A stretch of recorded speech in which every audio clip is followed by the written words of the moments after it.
isang bilis na video lang. Pakita ko lang sa inyo kung paano magkabit ng water closet tsaka lavatory. Yung mas ideal or mas matibay kapag ka kinabit. Ideal kasi, let's say ito, ganitong water closet.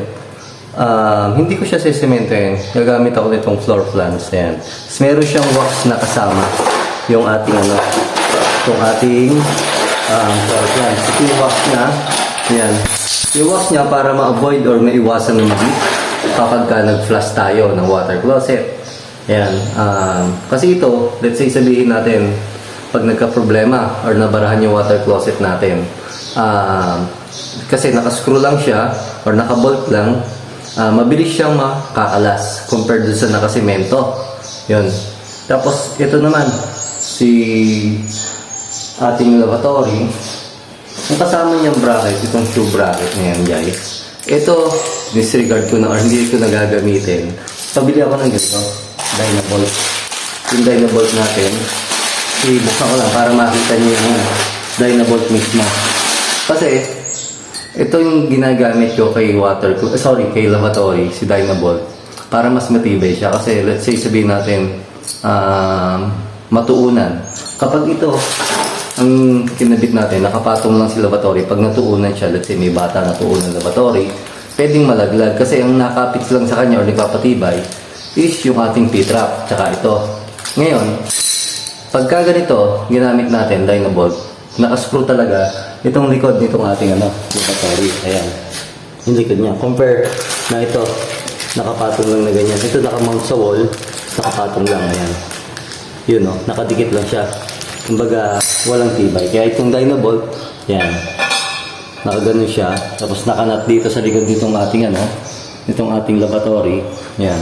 Mas matibay siya, mas safe. Kasi, syempre, lavatory yan, hindi may iwasan na matuunan natin. Let's say, pag nagtututbrush tayo or meron tayong ibang gagawin, hindi may iwasan na matuunan. Yan. Ngayon, unahin muna natin kabit tayo ng water closet or ng toilet bowl. Ngayon, didrill lang natin itong toilet plunge. Yan. Yun, may ibang na tayo. Kasi nag-finishing na tayo dito sa project natin. Yun, didrill ko lang. Ginuhitan ko na yan. Ito, may guhit na yan dito. Yan. Baliktarin ko lang para mas maliwanag. Yan. May guhit na siya. Tapos didrill ko na lang yan. Tapos ito-tox natin. Then, kakabit natin to. Screw natin to dito, guys. Yan. Yun after natin mabutasan, lagyan natin yung tox natin. Ito yung tox natin. Yun napakabilis niya.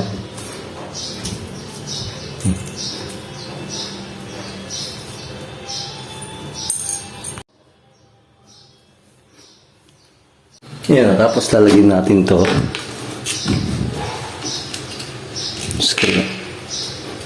Yan, screw lang natin. Screw naman na kasama niya, kagandaan, stainless. Kaya kahit nasa loob ng water closet, di siya prone na kalawangin. Yan, kahit sabihin natin na hindi siya babasa sa moist kasi minsan yung moist or yung yung singaw, yun nakapagpakalawang ng screw. Ito guys, after nating ma-screw yan, yung apat na yan, ito pa lang.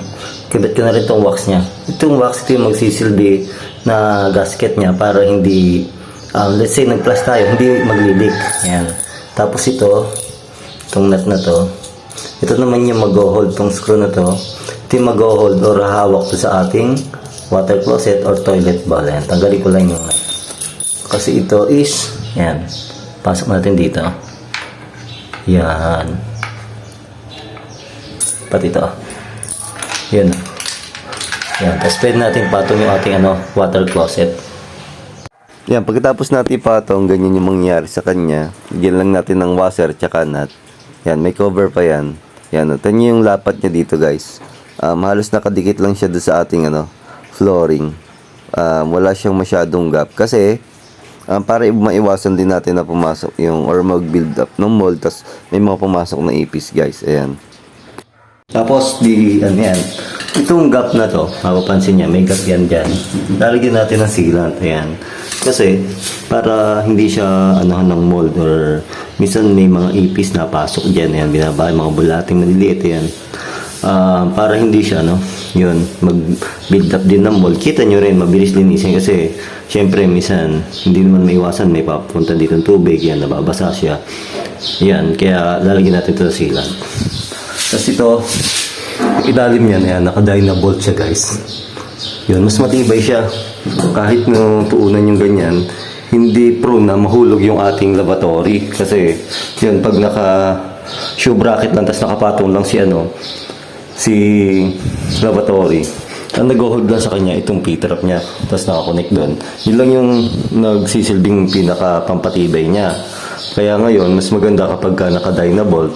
Yan, o, kahit tuunan natin, hindi pa nakabit yung P-trap niya. Yan. Hindi siya prone na mahulog or bumagsak guys. Ayan. Tapos, sa ano naman natin, dito naman sa water closet, yun o, makikita nyo. Ito puputulan ko to kasi may cover yan na cup para yung cup niya, hindi siya ganyan, kumbaga medyo madaming tingnan. At the same time, hindi siya prone na mabasa or pag kasi nabasa, pwede siyang kalawangan guys. Although stainless siya guys, yun. May mga stainless kasi na kinakalawang pa rin talaga eh. Yun. Or nagbi-build up ng kalawang. Ayan.